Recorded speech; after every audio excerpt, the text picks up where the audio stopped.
नमस्कार दोस्तों, स्वागत करते हैं अपनी YouTube क्लास में।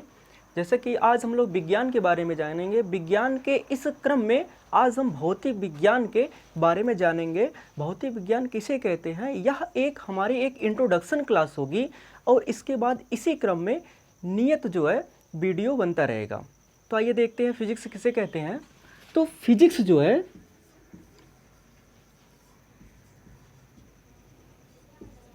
फिजिक्स फ्यूसिस शब्द से मिलकर बना है।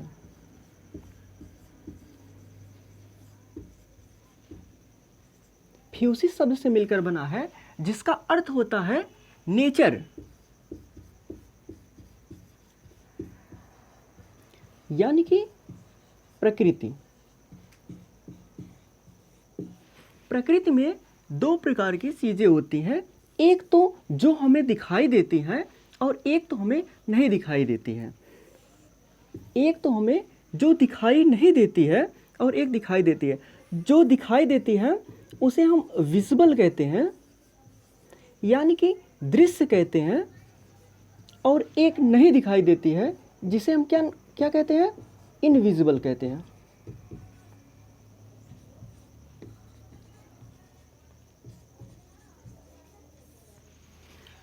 और जो विजिबल के अंतर्गत क्या आता है, सब्सटेंस,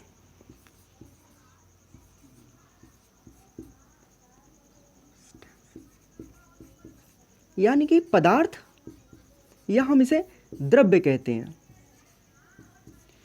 और सब्सटेंस या पदार्थ का कोई ना कोई वेट होता है, यानी कि भार होता है, और जो स्पेस कवर करता है,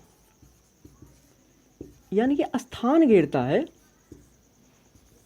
तो इसका जो है पदार्थ या द्रव्य का जो टर्म क्या बनेगा कि प्रकृति का वह प्रत्येक घटक जिसका कोई वेट हो, जो स्थान कवर करता हो, उसे हम क्या कहते हैं, पदार्थ कहते हैं, उसे हम द्रव्य कहते हैं। और उसी प्रकार अदृश्य में, अदृश्य हमारी होती है एनर्जी, या हम इसे ऊर्जा कहते हैं। इसका टर्म होगा कि प्रकृति का वह प्रत्येक घटक जिसका ना कोई वेट होता है, ना ही कोई स्थान कवर करता है, उसे हम क्या कहते हैं, ऊर्जा कहते हैं। और जो पदार्थ और ऊर्जा के बीच आपसी संबंध को बताता है, जो कोरिलेशन को बताता है, उसे हम क्या कहते हैं, फिजिक्स कहते हैं, या उसे हम भौतिक विज्ञान कहते हैं। उसका टर्म बनेगा कि फिजिक्स या भौतिक विज्ञान विज्ञान की वह शाखा है जिसके अंतर्गत हम पदार्थ और ऊर्जा के कोरिलेशन या आपसी संबंध को पढ़ने में यह मदद करता है। उसे हम क्या कहते हैं, भौतिक विज्ञान कहते हैं। और आगे हम देखेंगे कि भौतिक विज्ञान कितने प्रकार के होते हैं, इनके टाइप्स कितने होते हैं। तो इसे हम प्रमुख दो रूपों में जानेंगे, एक 1900 ईस्वी से पूर्व और एक 1900 ईस्वी के बाद। जो 1900 ईस्वी से पहले है उसे हम क्लासिकल फिजिक्स कहते हैं,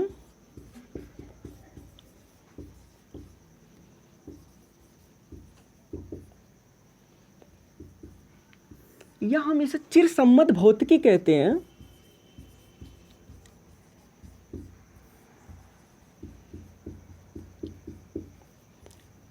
या हम इसे परंपरागत भौतिकी भी कहते हैं। और दूसरा हमारा है मॉडर्न फिजिक्स,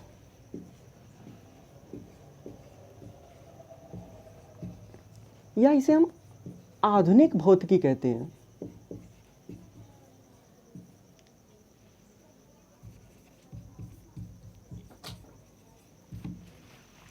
जो चिरसम्मत भौतिकी है यह बहुत प्राचीन काल से चली आ रही है, बहुत प्राचीन काल से चली आ रही है, और इसमें जो है कोई परिवर्तन नहीं होता है, और इसमें जो है वैज्ञानिक जो है इन पर ध्यान नहीं आकर्षित करते हैं, और इसमें यूँ कहा जाए तो इसमें कोई भी परिवर्तन नहीं होता है। जैसे एक प्रकाश में परावर्तन है, अपवर्तन है, अगर जो डिफिनेशन दे दिया गया है वो डिफिनेशन वही रहेगा। और इसके अलावा भी जो आइंस्टीन का सिद्धांत है E बराबर mc स्क्वायर, क्या इसमें कोई परिवर्तन हो सकता है? नहीं हो सकता। जो सिद्धांत पहले से दिया गया है वही सिद्धांत चलता रहेगा, लेकिन उसमें कोई भी बदलाव नहीं होगा। तो एक चीज़ और कि क्लासिकल फिजिक्स जो है या चिरसम्मत भौतिकी के फादर कौन है? जो क्लासिकल फिजिक्स के फादर जो है न्यूटन जी हैं। अगर वही बात किया जाए आधुनिक भौतिकी, तो आधुनिक भौतिकी ऐसा होता है कि जो नियत समय पे हमेशा जो है बराबर कुछ ना कुछ परिवर्तन होता रहता है। जैसे कि आज मोबाइल, पहले कभी मोबाइल हुआ करता था, मोबाइल जो है कीपैड वाला हुआ, फिर उसके बाद स्क्रीन टच हुआ, तो हमेशा कुछ ना कुछ क्या होते हैं, परिवर्तन होता है। तो युग आ जाए कि आधुनिक भौतिकी जो है हमेशा जो है परिवर्तनशील होते हैं। आज यहाँ तक कि हर एक कार्य जो है रोबोट करते हैं। रोबोट किसकी देन है? तो आधुनिक भौतिकी की ही देन है। और इसके जो है जनक आइंस्टीन है। इसके जनक जो है, यार रोक लेते हैं तो